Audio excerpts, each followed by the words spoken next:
When we started our trek towards the Himalayan ranges, towards the foothills of the Himalayas in the Kumaon region,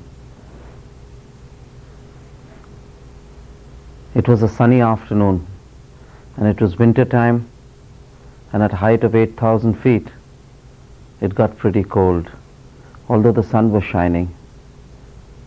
The sun gets quite hot in India, in the Himalayas, even though you're at a height of 8,000 feet.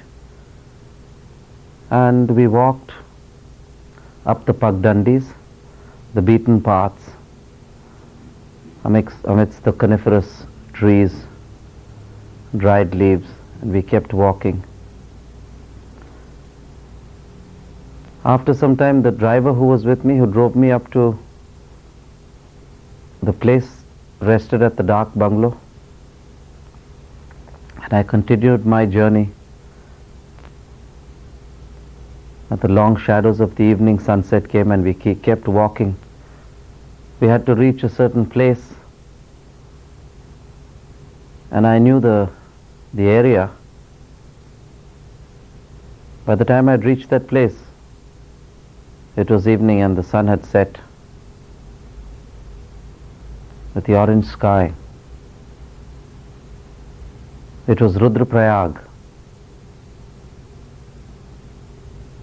the sacred and holy place, very dear to the sages of the fire mist, who still haunt the Himalayas with their love and spiritual blessings. Giving off their essence and sacrifice 18.5 million years ago, when the world cycle was at half its stage. The cycle had been completed, only half. It is called the Parardha. The sages of the fire mist entered our planet to give impetus and evolution to the true nature of our own beings. Call it the One, call it the Soul, call it the Atma, call it what you will. But the essential fact is that today, the Hamsa will make an humble endeavor to give you the true nature of your being, which is non-being. And this is the story which links up with that. So as we went with our heavy coats and blankets, there was another troop of people, and they bifurcated to another side. I was alone on my side at the confluence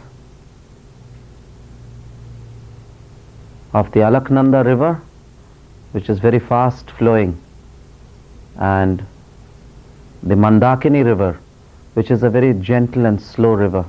They meet at the place of Rudraprayag. The places of Rudraprayag and Karnaprayag are in the Uttarakhand of the Himalayas,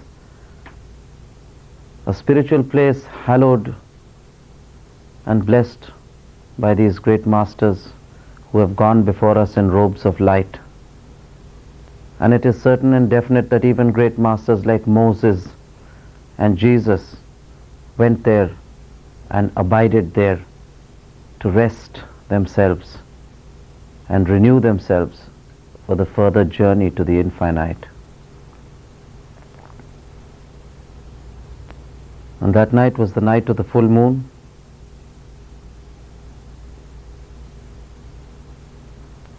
But the moon had not come up. It had become, there's a certain phase of darkness. And as I went to those rarefied areas, I found that I was losing self-sense. Why? But I was aware that I was losing self-sense, and yet I was not myself. I was losing another sort of self-sense, which was not myself. That was not myself. So I said, oh, most probably that must be the I-ness, the I amness, or the ego, which gives me the feeling that I am the body and not the soul. So I was losing the sense of myself being the body, but I was not losing the sense of my awareness as a boundless being. And as I sat and waited, the cold breeze started blowing, so we had the blanket around me, but still the priest used to get through some corner, some nook, some tunnel, some funnel. So he's feeling cold all the while, which was not conducive to get into a state of dhyan or samadhi, to contact your true self. But then even without that, even with all the distraction, there was the dissolution of this I-ness, the ego. And an automatic awareness came upon me, which was focusing on the confluence. And I thought to myself, but if I go into this, the confluence of the Alaknanda and the Mandakini, the fast rushing waters and slow, then I shall be baptized in the eternal spirit and waters of the sages of the ages. And as soon as I said that, the waters were a deep shimmer, sometimes deep scarlet, sometimes lilac, sometimes green. I don't know where these colors played from, but they were definitely not my imagination, because reflecting from the snows, certain auras, I began to feel that they are imaginary. And then through that imagination of mine, which was thoughtless, the imagination was not mine, but the awareness was there. I cannot explain, because I was out of my mind. I had no quality of mind stuff in me, and therefore I had no thoughts. I'm sorry if I cannot explain to you in the proper language, because language is disorganized. It sort of seems to melt in an experience which I cannot tell you. So language is very inadequate, and especially the English language, or the American English language, which is very young, and it's still adding words to its vocabulary. So therefore it is very difficult to explain an experience which is spirito-ethereal or something, or whatever it is. I can only send across to you the flavor and the colors, but not the words, because there are none. Thinking it to be imagination, and then a formation of light occurred coming from the other side, seeming to be a presence of being. I thought that light again was something which I had never seen, and yet was very familiar to me. And this light came across the water, and it dipped into the water. It was an electric lilac, sort of whirlpool of light. It was going like an aurora borealis, like the northern lights. So then I rubbed my eyes, and I said, okay, it's beautiful to take this light in the third eye right here. The electric lilac is a very precious color. The opal light, it became opalescent and electric lilac.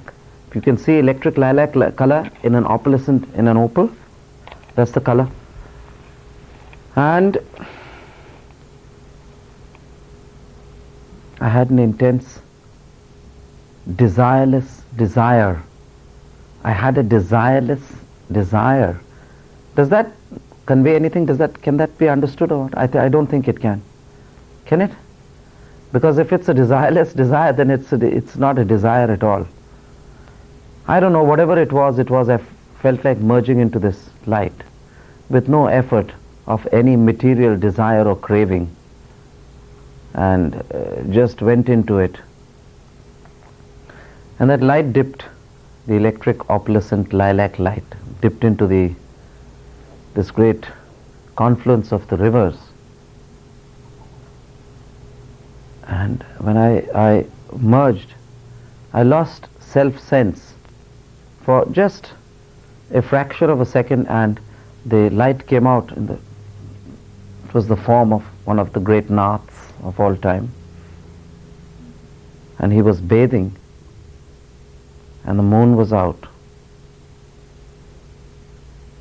and I was sitting there huddled in my blanket. Suddenly I felt a warm glow rush up my body, and then I felt a cold glow rush down my body, as though somebody is revamping me or cleansing me with hot water and cold water, an internal bath, as though I was having an internal bath.